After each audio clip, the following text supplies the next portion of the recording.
अथ कबीर कथा प्रारंभ। आज मैं संक्षिप्त रूप में कबीरदास जी के जीवन परिचय को आपके समक्ष रखूंगा। आशा करता हूं कि आप ध्यानपूर्वक सुनेंगे। सर्वप्रथम कबीरदास जी के रचित ग्रंथों के प्रारंभ में उनका जो जीवन चरित्र है हूबहू जैसा है वैसा मैं आपको सुनाता हूं।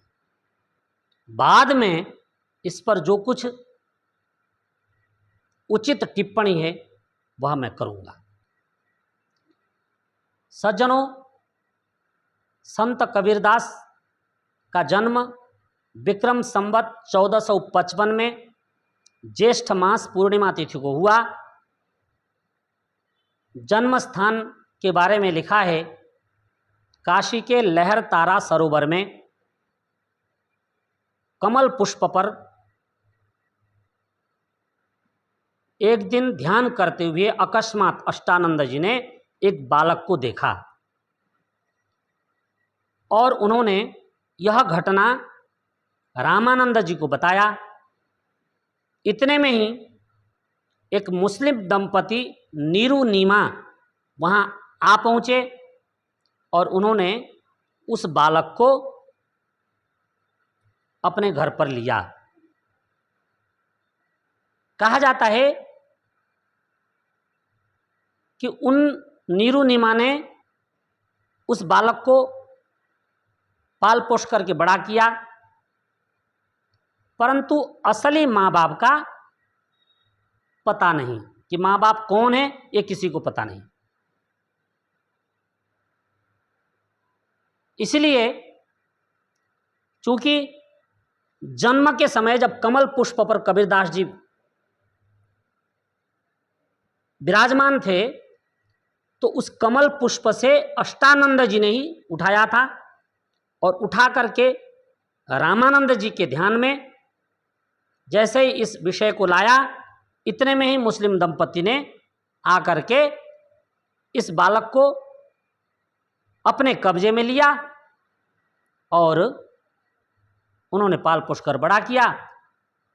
तो जो अष्टानंद जी और रामानंद जी के समर्थक हैं वो चूंकि हिंदू थे, तो इसलिए जब वो बालक बड़ा होकर के कबीर हुआ तो उस बालक पर आधा हिंदुओं का कब्जा बना रहा, आधा मुसलमानों का। इसलिए उनकी जन्मस्थली पर आज भी समय समय पर दोनों समुदाय के लोग वहां पर जाते हैं।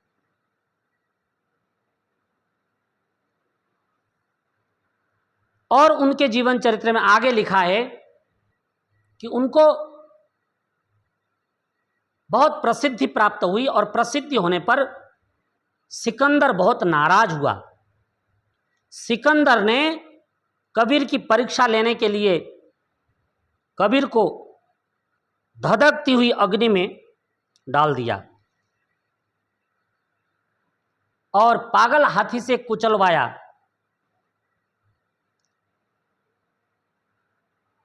पानी में डुबोया गया। बहुत यत्न किए गए कबीरदास को मारने के लिए, परंतु कबीरदास अपनी शक्ति के कारण मरे नहीं, बच गए। अंत में स्वयं सिकंदर पराजित हुआ और कबीरदास के आगे नतमस्तक हुआ। इस सारी घटना से सिकंदर के गुरु शेख तकी ने एक दिन कबीरदास की परीक्षा ली। एक नदी में शव प्रवाहित हो रहा था और शेख तकी ने कहा कि कबीरदास जी, आप में शक्ति है तो इस बहते हुए शव को जीवित कर दीजिए। कबीरदास जी ने उसी क्षण अपनी शक्ति का परिचय दिया और उस शव को नदी से बाहर निकाला और जीवित करके दिखा दिया। और उस शव से, जो शव को जीवित करने के बाद जो नव युवक खड़ा हुआ उसका नाम कमाल है और वह कबीर का लड़का हुआ। शेख तकी की बेटी मर गई थी और उसे कब्र में दफना दिया गया था। और एक दिन शेख तकी ने कबीर से कहा कि आप में शक्ति है तो इस कब्र से मेरी बेटी को जिंदा कर दो। और कबीरदास जी ने कब्र से उस बेटी को निकाल करके जिंदा किया और वह बेटी कबीर की बेटी हो गई, उसका नाम कमाली हुआ। और वैसे तो कबीरदास जी विवाहित नहीं थे, परंतु उनकी प्रिय पत्नी लोई थी।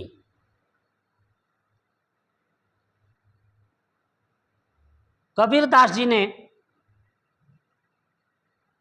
अपने जीवन में 3 मुख्य ग्रंथ लिखे हैं, बीजक, ग्रंथावली और साखी ग्रंथ।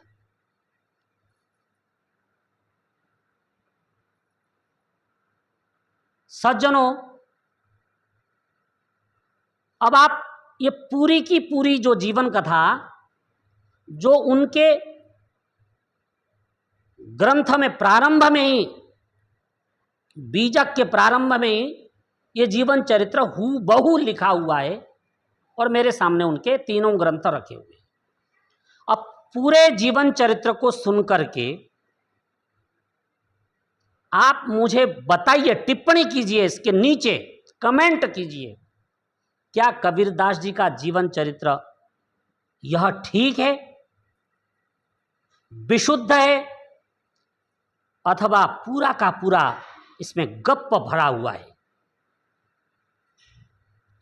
कबीरदास के भक्त वेद, पुराण, रामायण, महाभारत, मनुस्मृति और सनातन धर्म के सभी धर्म ग्रंथों का विरोध करते हैं और हमारे समस्त देवी देवताओं का विरोध करते हैं, परंतु कबीरदास जी के भक्तों से मैं पूछना चाहता हूं कि क्या तुम्हारे गुरु, तुमने जिनको ईश्वर बना रखा है, कबीर परमेश्वर, क्या इनका जीवन चरित्र अभी तक तुम ठीक से पढ़ नहीं पाए या उसमें कुछ सुधार नहीं कर पाए, या जो जीवन चरित्र तुमने बीजक में लिखा है वैसा ही जीवन चरित्र कबीरदास जी का है?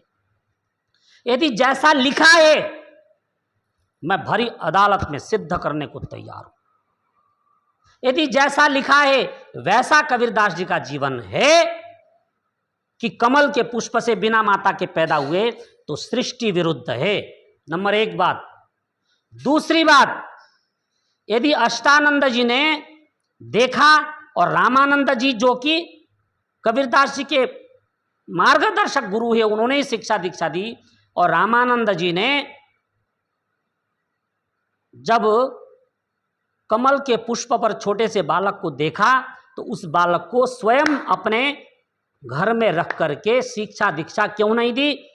मुस्लिम दंपति नीरू-नीमा के हाथ में क्यों सौंपा? क्या कोई हिंदू नहीं था, क्या कोई सनातनी नहीं था जो कबीरदास जी को पाल सकता था, पढ़ा लिखा कर बड़ा कर सकता था? और जब मुस्लिम दंपति नीरू-नीमा ने उनको अपने घर पर रखा, तो क्या ऐसा तो नहीं है कि कबीरदास जी मुस्लिम परिवार के हों, नीरू-नीमा के हों, और उन्होंने पूरे के पूरे सनातन धर्म को ध्वस्त करने के लिए एक नया रूप दे करके अपने आप को समाज में स्थापित करने की कोशिश की और सारे के सारे सनातन धर्म का विरोध किया है? इस बात को जिन्होंने कबीरदास पर पीएचडी की है वे खुलकर इस बात पर बताएं, क्योंकि कबीरदास जी पर हजारों पीएचडियां हो चुकी हैं। मैंने पीएचडी नहीं की कबीरदास पर, ध्यान दीजिएगा, परंतु मैं ये कहना चाहता हूं कि कबीरदास जी के जीवन चरित्र को बिगाड़ा गया है, अथवा जैसा तुमने लिखा है कबीरपंथी जैसा सुनाते हैं वैसा ही कबीरदास का जीवन चरित्र है। ये तो आप लोग जब उनके जीवन चरित्र के ग्रंथ पढ़ लें और बीजक साखी ग्रंथ इन सब को पढ़ लें तो आपको पता लग जाएगा कि जो मैंने बोला वो सब उसमें लिखा हुआ है। बाकी मैंने जो आपको टिप्पणी दी, जो मेरे विचार रखे कबीरदास जी पर, इनसे आप कुछ प्रेरणा ले सकते हैं कि कबीरदास जी के जीवन को बिगाड़ा गया है, जीवन चरित्र को, अथवा जैसा इन लोगों ने लिखा है वैसा ही है। ये विचारणीय विषय है, शोध का विषय है, और इस पर तो मैं आगे आने वाले समय में जो ठीक सटीक जानकारी है वो प्रामाणिक आपके पास उपलब्ध कराऊंगा, प्रामाणिक तथ्यों को लेकर आपके बीच रखूंगा अपनी बात को। तो दूसरी बात, आज के लिए मैं इतना ही कहना चाहता हूं कि यदि कोई मुझसे पूछे कि आप कबीरदास जी के बारे में क्या कहना चाहते हैं, तो मैं कबीरदास जी के बारे में इतना ही कहूँगा कि कबीरदास जी के ऊपर जो कुछ मैंने अभी सुनाया है, जैसा उनके ग्रंथों में लिखा है वैसा ही सुनाया है। परंतु मैं जब स्वतंत्र होकर के कबीरदास जी पर विचरण करता हूँ, कबीरदास जी के बारे में विचार करता हूँ, तो मैं ये कह सकता हूँ कि कबीरदास एक ईश्वर भक्त थे, एक सच्चे संत थे,